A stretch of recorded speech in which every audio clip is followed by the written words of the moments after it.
സാറുണ്ടായിരുന്നു, അതുപോലെ തന്നെ മോഹൻചൻ സാറുണ്ടായിരുന്നു. നമുക്കൊരു രാജകീയമായിട്ട് ഒരു പടിയിറങ്ങുക എന്ന് പറയുന്നത് ഒരു അഭിമാനമാണ്. എനിക്ക് ഈ ഒരു യാത്രയപ്പ് കാണുമ്പോൾ, അല്ലെങ്കിൽ മോഹൻചൻ സാറിൻ്റെ SP കോളേജിലെ തൻ്റെ അധ്യയന ജീവിതത്തിൽ നിന്നുള്ള പടിയിറക്കം ഒരു രാജകീയമായ പടിയിറക്കമായിട്ടാണ് എനിക്ക് തോന്നുന്നത്. കാരണം അദ്ദേഹം അങ്ങനെ ആവുകയാണ്. കാരണം ഏത് കാര്യവും കൃത്യമായിട്ട് മനസ്സിലാക്കി അത് ചെയ്യാൻ സാധിക്കുന്ന ഒരു വ്യക്തിയാണ്. ശരിക്കും സ്റ്റഡി ചെയ്ത് മാത്രമേ മോഹൻചൻ സാർ കാര്യങ്ങൾ ചെയ്യുകയുള്ളൂ. എന്നെ സംബന്ധിച്ചിടത്തോളം ഞാനിങ്ങനെ ചിന്തിക്കുമ്പോൾ ഇപ്പം റിജച്ചും പറഞ്ഞ SP കോളേജിന് നഷ്ടമാണ്. അദ്ദേഹം അതിനുശേഷം തൻ്റെ പഠന മേഖലയിൽ വളരെ കൃത്യമായി ശ്രദ്ധിച്ചുകൊണ്ട്, പഠിക്കുന്ന മാനത്തുള്ളപ്പോഴും പഠനത്തിൽ മിടുക്കനായിരുന്നു കേട്ടോ.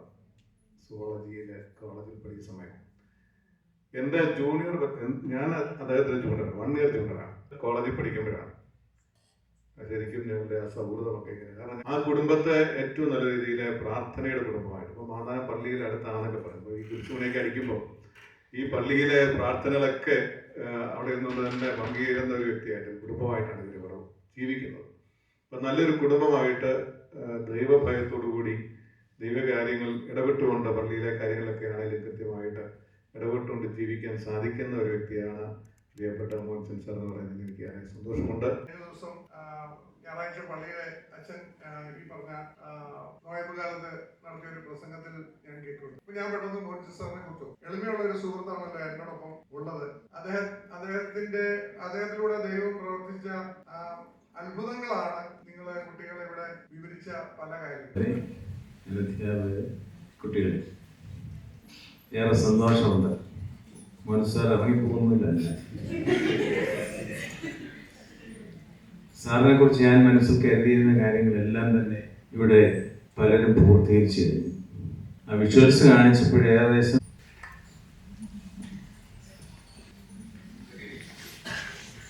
അധിക കാര്യങ്ങളൊന്നും അനാവശ്യമായിട്ട് ഏറ്റെടുക്കാറില്ല. ഞാൻ ഒബ്സർവ് ചെയ്തൊരു കാര്യം, എൻ്റെ സ്റ്റുഡൻ്റായിട്ട് വന്നു, എൻ്റെ സഹാധ്യാപകനായിട്ട് തീർന്നു, അതിനുശേഷം ഹെഡ് ഓഫ് ദ ഡിപ്പാർട്ട്മെന്റ് ആയി. സാർ എന്നോട് പറഞ്ഞത് സാറിനെ കൊണ്ട് കുറെ കാര്യങ്ങൾ പഠിക്കണം. സാറിപ്പോൾ ഒരു പ്രത്യേക മാനസിക അവസ്ഥയിലായിരിക്കും, നമുക്കറിയാം. സാർ സ്വന്തം വീട് പോലെ വിചാരിച്ചിരുന്ന ഡിപ്പാർട്ട്മെന്റിനെ വിട്ടുപോകുന്നതിൻ്റെ ദുഃഖമുണ്ട്. അതേസമയം ഒരു വട്ടം കൂടെ തൻ്റെ അധ്യാപകർക്കൊപ്പം, തൻ്റെ സഹപാഠികൾക്കൊപ്പം, അതേസമയം അൽബർ സാറാണ് സാറിനെ ആദ്യമായിട്ട് എന്നെ പരിചയപ്പെടുത്തിയത്. അന്ന് സാറിൻ്റെ ഒരു സംസാര രീതി, സാറിൻ്റെ ഒരു നടത്തം, സാറിൻ്റെ ഒരു ഡ്രസ്സിങ് രീതി, അതെല്ലാം ഒരു മാറ്റവും ഇല്ലാതെ ഇപ്പോഴും നിലനിൽക്കുന്നു. ഒരു മാറ്റവും ഇല്ല. അല്പം കൂടി ഒരു വണ്ണം വെച്ച് അല്ലാതെ സാറിന് വേറൊരു മാറ്റവും ഞാൻ കാണുന്നില്ല. ആഗ്രഹമാണ് ഇപ്പോഴും എന്ന് ഞാൻ പറയുമ്പോൾ നിങ്ങളെ നോർത്ത് ഇന്ത്യയിലേക്ക് കൊണ്ടുപോകണം. നിങ്ങളത് കാണണം, കണ്ട് അവിടുത്തെ ജീവിത രീതി മനസ്സിലാക്കണം എന്നുള്ള ഒരു ആഗ്രഹമുള്ളൂ. ഞങ്ങൾ പോയപ്പോഴത്തേക്കിന് ഞങ്ങൾക്ക് ഇവിടെ നമ്മുടെ ഫരീദാബാദ് റെയിൽവേ സ്റ്റേഷനിലായപ്പോഴാണ് ഈ പറഞ്ഞതുപോലെ കേരള ഹൗസിലാണ് ഞങ്ങൾ ബുക്ക് ചെയ്തിരുന്നത്. അവരുടെ ചാർട്ടൊക്കെ തന്നു, ഇന്ന മുറിയിൽ തൊട്ട് ഇന്ന മുറിയിൽ ഇന്ന ആളുകളുണ്ടായിരുന്നു. ഉമ്മൻചാണ്ടി എന്നൊരു കോളുണ്ട്, അദ്ദേഹത്തിന് ആ മുറി നിങ്ങളെ ഈ മുറി ഇങ്ങനെ എഴുതി തന്നു. അവിടെ ചെന്നതിനൊരു അരമണിക്കൂർ മുമ്പ് ഞങ്ങൾ ആഗ്രഹം കഴിഞ്ഞപ്പോഴത്തേക്ക് അത് ചോദിക്കുകയും ചെയ്തു. വൈകിട്ടത്തേക്ക് എന്നാ വേണ്ട, കഞ്ഞിയുണ്ട്, വേറുണ്ടെന്നൊക്കെ പറഞ്ഞു. ഞങ്ങളെല്ലാം പറഞ്ഞു. അങ്ങനെ ഭരിതവാദം അവിടുത്തെ ഒരു മണിക്കൂർ കഴിഞ്ഞ് ഭരിതവാദം ചെയ്ത് കഴിഞ്ഞപ്പോഴത്തേക്കിന് സംസാരിക്കാം. സാറ് പറഞ്ഞു, എന്നാൽ ഞാൻ നിൽക്കുന്നത് കുറേ നാളും പെർമനന്റ് പ്രസന്റ് ആയിട്ട് ഞാൻ നിൽക്കുന്നത്. ഒത്തിരി പ്രവർത്തനങ്ങൾ നടത്തി മുഖമായിട്ട് ബാബു സാറിന്റെ സഹായത്തിൽ ഒത്തിരി പിള്ളേർക്ക് പ്രയോജനപ്രദമായ 8 വർഷക്കാലം സാർ അതെ, എല്ലാ കുഞ്ഞുങ്ങളുടെ എല്ലാ പെൺപിള്ളേർക്ക് സഹായിക്കാനായിട്ട്, പാവപ്പെട്ടവരെ സഹായിക്കാനായിട്ട്, പുറത്തുള്ളവരെ സഹായിക്കാനായിട്ട് ഇങ്ങനെ ഒത്തിരി അഭിനന്ദനം പറയുന്ന സുസമരൻ എന്ന് പറഞ്ഞു കഴിഞ്ഞാൽ എല്ലാ ക്ലാസ്സിലും സാറ് ഒരു ചെറിയ ബോക്സ് വെക്കുമായിരുന്നു. എല്ലാ അത്ര പക്വതയൊന്നുമില്ല. മറ്റു ബാബു സാറിനും മറ്റു സാറുമാരുടെ എല്ലാവരുടെയും സാറിൻ്റെ ഒക്കെ എല്ലാവരും ഉണ്ടായിരുന്നു. അവരെല്ലാവരും സപ്പോർട്ട് കൂടിയാണ്. പായസ മത്സരം അതൊക്കെ ഡിപ്പാർട്ട്മെന്റിന്റെ രീതിയായിരുന്നു. പിള്ളേരെ തന്നെ ഗ്രൂപ്പാക്കി കൊണ്ടുവരുന്ന രീതിയായിരുന്നു അന്നുണ്ടായി. ഞാൻ നമ്മൾ തമ്മിൽ ഒത്തിരി സംരക്ഷണമൊക്കെ വന്നിട്ട് ഒത്തിരി കാര്യങ്ങളുണ്ട്. ഞാൻ അതിനോടൊന്നും കണ്ടതിന് ശേഷം, അല്ലെങ്കിൽ ബോബിന് ശേഷം നമ്മുടെ കോളേജിൽ റിട്ടയർമെന്റ് ജീവിതം ഏറ്റവും മനോഹരമായി ഫാമിലിയോടൊപ്പം കൊണ്ടാടാനായിട്ട്, കൂടുതൽ യാത്രകൾ ചെയ്യാനായിട്ട് റിട്ടയർമെന്റ് ഇപ്പോൾ ഭയങ്കര സുഖമാണ്. കാരണം ഒരു നല്ല അത് ഏറ്റവും ആനന്ദകരമായി റിട്ടയർമെന്റ് ജീവിതം നയിക്കുവാൻ സാധിക്കട്ടെ എന്നുള്ള ആശംസകൾ ആദ്യമേ തന്നെ നേരുന്നു. അപ്പം സാറിന് എല്ലാവിധ ആശംസകളും എല്ലാവരുടെയും പേരിൽ ആദ്യമേ തന്നെ നേർന്നുകൊള്ളു. സാറിനെ കുറിച്ച് പറഞ്ഞു കേട്ടു. എനിക്ക് സാറ് നിങ്ങളോട് കൂടെ പങ്കുവെക്കാനുള്ള ഒരു കാര്യം കണ്ടത്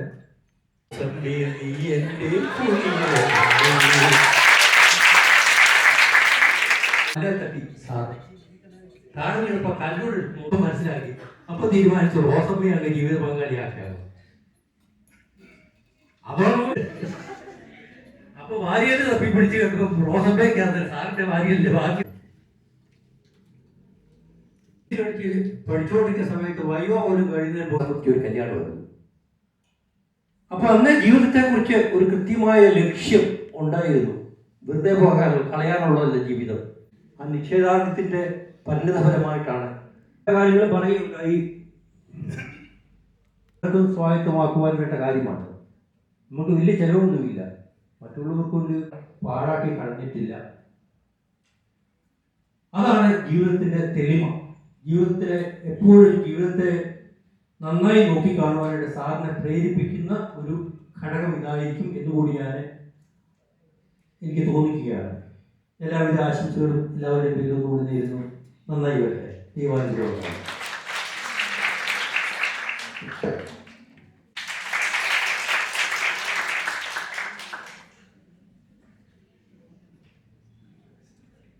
എൻ്റെ അധ്യാപകനാണ്, എക്സെപ്റ്റ് ഫോർ മുരുകൻ സാർ. അപ്പോൾ മുരുകൻ സാറായിട്ടുള്ളൊരു ബന്ധം അധ്യാപകൻ എന്നുള്ള രീതിയിലല്ല, ഒരു പക്ഷേ സ്വന്തമായി വഴിവെട്ടി വന്ന ആളാണ്. ഇത് ഞാൻ BSc പഠിച്ചിരുന്ന കാലത്ത് തന്നെ കേട്ടതാണ്. ഞാൻ BSc മാതാനം കെ കോളേജിലാണ് പഠിച്ചത്. അവിടെ തന്നെ എൻ്റെ സീനിയറാണ്, ഞാൻ കണ്ടിട്ടില്ല. ഞാൻ BSc ചെയ്യുമ്പോൾ പാസ് ഔട്ടായി പോയി. ഒരു കാര്യം കൂടി ഒന്ന് സൂചിപ്പിച്ചോട്ടെ. മുരുകൻ സാറ് നമ്മുടെ ഹെഡ് ഓഫ് ഡിപ്പാർട്ട്മെന്റ് ആയ ശേഷം ഡിപ്പാർട്ട്മെന്റിൽ കുറേ ചില കാര്യങ്ങളൊക്കെ പറഞ്ഞു. ചില കാര്യങ്ങളൊക്കെ സാറ് എന്നോട് ഇത് കാര്യങ്ങളൊക്കെ ചെയ്യുക എന്ന് പറയുമ്പോൾ എനിക്ക് സംശയം, എങ്ങനെ ചെയ്യും സാറേ? അത് നടക്കും സാറേ, അതൊക്കെ നടക്കും എന്നാണ് മുരുകൻ സാറ് പറയുന്നത്. എനിക്ക് സത്യത്തിൽ അത്ഭുതമാണ്. അപ്പൊ അതിനൊരു കാരണം എനിക്ക് ഇന്ന് മനസ്സിലായത് ഇവിടെ അച്ഛന്മാരൊക്കെ പറഞ്ഞു വെച്ചപ്പോഴുള്ളൊരു ആലോചനയിൽ അവിടെ നമ്മുടെ ലൈബ്രറി കുറച്ചുകൂടെ നന്നാക്കിയെടുക്കാം. നമ്മുടെ ഒരു റെഫറൻസ് ലൈബ്രറി ആയിട്ടും ഒരു ഡിസ്കഷൻ റൂമായിട്ട് മാറ്റിയെടുക്കാം. അതിന്റെ പൈസ ഇവിടെ എങ്ങനെ ചെയ്യും, അത് നമുക്ക് ചെയ്യാമെന്ന് പറഞ്ഞ് 2 ദിവസം കൊണ്ട് അത് റെഡിയാക്കി എടുത്തയാളാണ് മുരുകൻ സാർ.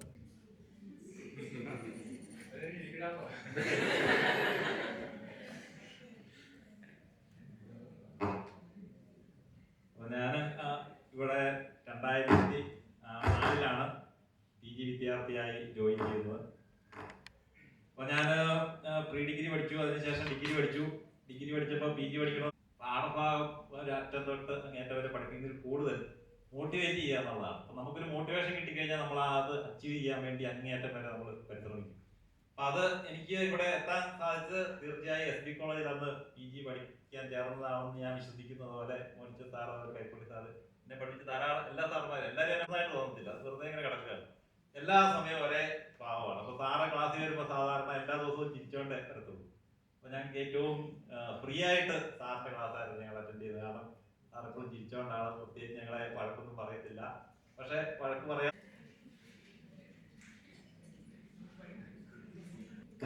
വണക്കം. ഇവിടെ മോനിസാറെ പറ്റി പലരും പല കഥകൾ പറഞ്ഞു. അവരൊന്നും പറയാത്ത കാര്യങ്ങളാണ് പറയുന്നത്. ഒന്നാമത്തത് ജേക്കബ് സാറിനെ സിനിമ നടനായിട്ട് സിനിമകളിലെ ചെറിയ വേഷങ്ങൾ കൈകാര്യം ചെയ്തിട്ടുണ്ടെന്ന് പറഞ്ഞു. ജോസ് ജേക്കബ് സാറൊക്കെ സിനിമയിൽ അഭിനയിക്കുന്നതിന് മുമ്പ് തന്നെ CB മലയിലെ ആകാശദൂത് എന്ന സിനിമയിൽ അഭിനയിച്ച ആളാണ്.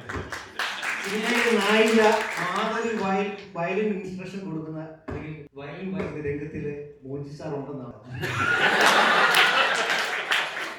സിനിമ പലതവണ കണ്ടിട്ടുണ്ട്. പക്ഷേ ചാനൽ സെലക്ട് ചെയ്ത് എന്താണെങ്കിലും സാറ് സിനിമയിൽ അഭിനയിക്കുന്നതിന് മുമ്പ് ഞങ്ങളുടെ മോനിച്ച സാറ് ആകാശദൂത് പറഞ്ഞ കേരളം മുഴുവൻ സൂപ്പർ ഹിറ്റ് ആയിരുന്ന, കേരളം മുഴുവൻ കരയിച്ച പടത്തില് മോനിച്ച സാർ ഒരു വേഷം. പക്ഷെ അത് ഓട്ടോറിക്ഷ ഓടിക്കുന്നവർ സാറ് ഗീറൊക്കെ മാടിക്കുന്ന കമ്പനി തന്നെ ഇവിടെ. ഞാൻ ഓർക്കുമായിരുന്നു എല്ലാ കാര്യങ്ങളും എല്ലാവരും പറഞ്ഞു തീർത്തു. ഞാൻ ഇനി എന്ത് പറയാമെന്ന് വിചാരിച്ചിരിക്കുക അല്ലേ. നമ്മള് സോളജിക്കാരാണ്, ചാവറച്ചൻ മാത്രമുണ്ട് മാത്തമാറ്റിക്സിൽ നിന്ന് വന്നത്. ചാവറച്ചന് ഞാനും ഫ്രണ്ട്സാണ്. അപ്പൊ ഞാൻ പറയുകയാണ്, നമ്മൾ സുവോളജി ടാക്സോണമി പഠിക്കുമ്പോൾ ആനിമൽ കിങ്ഡത്തിൽ ഒരുപാട് ഓർണമെന്റേഷൻസ് പഠിക്കാറുണ്ട് അല്ലേ? നമ്മൾ പഠിക്കുമ്പോൾ ഈ കുന്ത് അഡാപ്റ്റേഷൻ, ഇതിന്റെ അഡാപ്റ്റേഷൻ എന്താ, ഇതിന്റെ അഡാപ്റ്റേഷൻ എന്ത് എന്നൊക്കെ നമ്മൾ പഠിക്കുമ്പോൾ ഒരുപാട് ഓർണമെന്റേഷൻസ് പഠിക്കുന്നുണ്ട് അല്ലേ? ആ ഓർണമെന്റേഷൻ മുഴുവൻ എല്ലാവരും പറഞ്ഞു തീർത്തു. ഇനി ഞാൻ എന്ത് പറയുമെന്ന് ആലോചിക്കുമ്പോൾ മോനിച്ച നമുക്ക് 97ലേക്ക് ഒന്ന് പോയാലോ? ഞങ്ങള് 97 പാസ് ഔട്ട് ബാച്ചാണ്.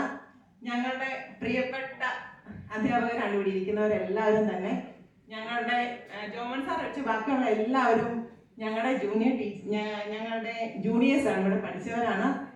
പിന്നെ ഇന്ന് ഞാനിവിടെ കാലുകുത്തിയപ്പം തൊട്ട് എനിക്ക് മുഖത്തൊക്കെ ഒരു ഭയങ്കര പ്രകാശം, വെളിച്ചം, ഭയങ്കര സന്തോഷം. അതായത് നമ്മുടെ ആ ഒരു ഫാമിലി ഗ്യാതറിംഗിലേക്ക് വന്ന ഒരു ഫീലിംഗ് ആണ്. അതിന്റെ പ്രധാനപ്പെട്ട കാരണം എന്താണ്? SB കോളേജ് എന്താണെന്നുള്ളതാണ്. SB കോളേജ് എന്താണ് ഞങ്ങൾക്ക് തന്നേക്കുന്നത് എന്നുള്ളതിന്റെ ഏറ്റവും ബെസ്റ്റ് എക്സാമ്പിൾ ആണ് ഞാനും മോനിച്ചനും ഇവിടെ ഇരിക്കുന്നത് തന്നെ. ഞങ്ങളാണ് ശരിക്കും എന്താ SB കോളേജിന്റെ ട്രേഡ് മാർക്കുകൾ എന്ന് വേണമെങ്കിൽ പറയാം. എങ്കിലും ഞങ്ങൾക്ക് പറയാൻ പറ്റും ഇല്ല മോനിച്ച? എംബ്രിയോളജിയുടെ ബാലൻസ് സ്കീം, അതുപോലെ തന്നെ KK നായരുടെ എൻറ്റമോളജി, അതേപോലെ തന്നെ ഓടം, എൻവയോൺമെന്റൽ ബയോളജിയുടെ ഓടം, ഗൈറ്റൺ, ഈ ബുക്കുകളൊക്കെ SH ഹോസ്റ്റലിലെ പെൺകുട്ടികളെല്ലാം അടിച്ചു മാറ്റി പാത്തു വെക്കും. ഞങ്ങൾക്കൊന്നും കിട്ടത്തില്ല, കാരണം ടെക്സ്റ്റ് ബുക്കുകൾ അന്ന് നമ്മുടെ ലൈബ്രറിയിൽ ഇതെല്ലാം ഈ ഒതന്റിക്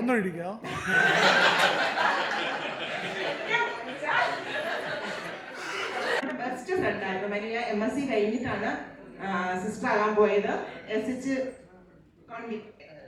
SCMC കോൺഗ്രിഗേഷനിൽ ചേർന്നു. അപ്പൊ മരിയനെ എങ്ങനെയെങ്കിലും കല്യാണം കഴിപ്പിക്കാന്നുള്ളതായിരുന്നു അന്നത്തെ ഞങ്ങളുടെ ആഗ്രഹം. പക്ഷെ അതെല്ലാം ബ്രേക്ക് ചെയ്ത് മരിയ സിസ്റ്റർ ആകാൻ പോയി.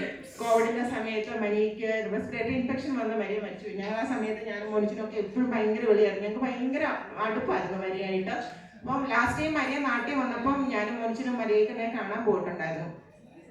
അപ്പൊ അങ്ങനെ ആ ഒരു എല്ലാ സ്നേഹവും സന്തോഷവും ഞാനും ജയശ്രീ ഞങ്ങൾ രണ്ടുപേരാണെന്ന് വന്നേക്കുന്നത്. ഞങ്ങൾ വേറെ ദിവസം അടിച്ചു പൊളിക്കുന്നുണ്ട്. ഞാൻ 97 ബാച്ചിന്റെ എല്ലാ സന്തോഷവും സ്നേഹവും ഞങ്ങളുടെ പുന്നാര ആങ്ങളയ്ക്ക് സമർപ്പിക്കുന്നു.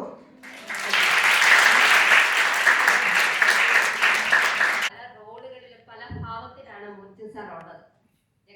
ഞങ്ങളുടെ സ്റ്റുഡൻസിയുടെ ഫേവറിൽ പറഞ്ഞു അവർക്ക് എല്ലാവർക്കും മോനിച്ചൻ പപ്പയാണ്. മോനിച്ചൻ പപ്പ തന്നെയാണ്. സോ ഞങ്ങള് ഏറ്റവും കൂടുതൽ ടൈം സ്പെൻഡ് ചെയ്തിട്ടുള്ളത് എനിക്കൊന്ന് ഞങ്ങളുടെ ഡൽഹി ടൂറിന് പോയ സമയത്താണ് MSc-കാരുടെ കൂടെ. സോ ആ ഒരു ടൈമിൽ ഞാനും ജിറ്റോ സാറും മോനിച്ചൻ സാറും കൂടിയാണ് അവിടെ കുറെ ടൈം സ്പെൻഡ് ചെയ്തത്. സോ കൂടെ നടക്കുമ്പോഴൊക്കെ ഒരു അപ്പൻ കൂടെ നടക്കുന്ന അതേ ഒരു ഇതാണ്. അതുപോലെ കാര്യങ്ങളൊക്കെ കാണിച്ചു തരാനും ഒക്കെ ആണെങ്കിലും ഞാനും ജിറ്റോ സാറും ഒക്കെ, ജിറ്റോ സാർ ഒരു വലിയ ബ്രദർ, പിന്നെ ഞങ്ങളുടെ പപ്പ കൂടെ ഉണ്ട്. അങ്ങനെ ഒരു ഫീലിംഗ് ആണ് ഞങ്ങൾക്ക് എപ്പോഴും ഉള്ളത്. പിന്നെ ബാക്കി എക്സ്പീരിയൻസ് ഒക്കെ ഞാൻ പിന്നെ പതിയ ഡിപ്പാർട്ട്മെന്റിൽ വെച്ച് പറയാം. കൂടുതൽ റാഗിങ് ഒന്നുമില്ല. എനിക്ക് ശരിക്കും ഇപ്പോൾ റോൾ ഫുൾ ഓഫ് സർപ്രൈസിന്റെ ഒരു ടൈമാണ്. എന്നോട് പറഞ്ഞേക്കുന്നത് ഒരാളെ ഇൻട്രൊഡ്യൂസ് ചെയ്യാൻ വേണ്ടിയിട്ടാണ്. സോ സാറ് ഈ ഒരു 21 വർഷത്തെ സ്തുത്യർഹമായ സേവനം പൂർത്തീകരിക്കുന്ന ഈ ഒരു ടൈമില് കുറെ അധികം റോഡില് ഇവിടെ നമ്മുടെ SB കോളേജിൽ ഇരുന്നിട്ടുണ്ട്. അതിലൊന്നായിരുന്നു 2019 തൊട്ട് 24 വരെ നമ്മുടെ സാറിന്റെ ഏറ്റവും വലിയ സവിശേഷതയാണ് എനിക്ക് തോന്നിയിട്ടുള്ളത്. പുഞ്ചിരിക്കുന്ന മുഖത്തോടുകൂടി മാത്രമേ സാറിനെ നമുക്ക് എപ്പോഴും കാണാൻ സാധിക്കുള്ളൂ. സുവോളജി HOD എന്നതിലുപരി സുവോളജിയുടെ മർമ്മം കണ്ടറിഞ്ഞ അധ്യാപകൻ കൂടിയാണ് സാർ. എക്സാമിനേഷൻ ചീഫ് സൂപ്രണ്ടായി സാറിൻ്റെ കൂടെ 4 വർഷത്തോളം പ്രവർത്തിക്കാനുള്ള ഭാഗ്യം എനിക്ക് കിട്ടി. എത്ര വലിയ പ്രശ്നങ്ങൾ വന്നാലും പുഞ്ചിരിയോടെ നേരിടാൻ സാറിനുള്ള പരിഹാരം കാണാനുള്ള സാറിൻ്റെ കഴിവ് എന്നെ എന്നും അത്ഭുതപ്പെടുത്തിയിട്ടുള്ള ഒരു കാര്യമാണ്. ആശംസ എന്ന രീതിയിൽ എനിക്ക് പറയാനുള്ളത് എല്ലാവിധ നന്മകളും ക്രോളും ചെയ്ത് സർവീസിനും സാറിനെ അനുഗ്രഹിക്കട്ടെ. അപ്പോ ഈ വർഷം എന്നെ സംബന്ധിച്ച് 2 കാര്യങ്ങളാണ് സംഭവിക്കുന്നത്. ഒരാൾ പറയാറുണ്ട് ഇവിടെ ഇരിക്കുന്ന സമയത്ത് ഞാൻ ആരായിട്ടാ ഇത്രയൊക്കെ. അപ്പൊ സാറിനെ പോലെ വലിയൊരാളുടെ മുന്നിൽ എനിക്ക് ഇരിക്കാനുള്ള യോഗ്യത ഉണ്ടോ എന്ന് പോലും എനിക്ക് ചിന്തിക്കേണ്ടിയിരിക്കുന്നു. കാരണം സാറിനെ കുറിച്ച് പറയുവാനാണെങ്കിൽ കുറെ അധികം കാര്യങ്ങൾ ഇങ്ങനെ വായിലിങ്ങനെ വാദോരാതെ വന്നുകൊണ്ടിരിക്കും. ഇപ്പൊ ആ മാമൊക്കെ ഇവിടെ വന്നിരുന്നപ്പോ സാറിനെ കുറിച്ച് ഓരോ കാര്യങ്ങളൊക്കെ പറഞ്ഞ സമയത്ത് എന്തോരം കാര്യങ്ങൾ ഇങ്ങനെ പറഞ്ഞുകൊണ്ടിരിക്കുന്നത്.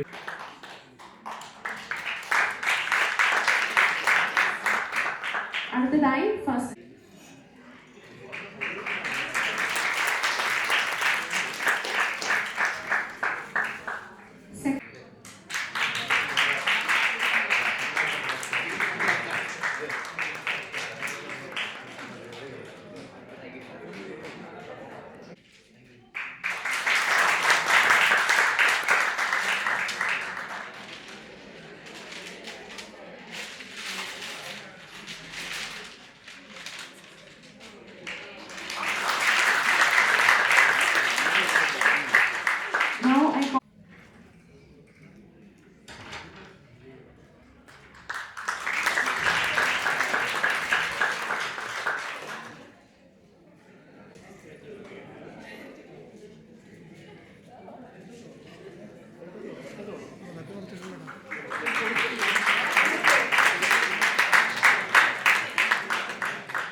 പ്രതികരിച്ചിട്ടുള്ളപ്പം വല്ലാത്തൊരു മാനസികാവസ്ഥയാണ്.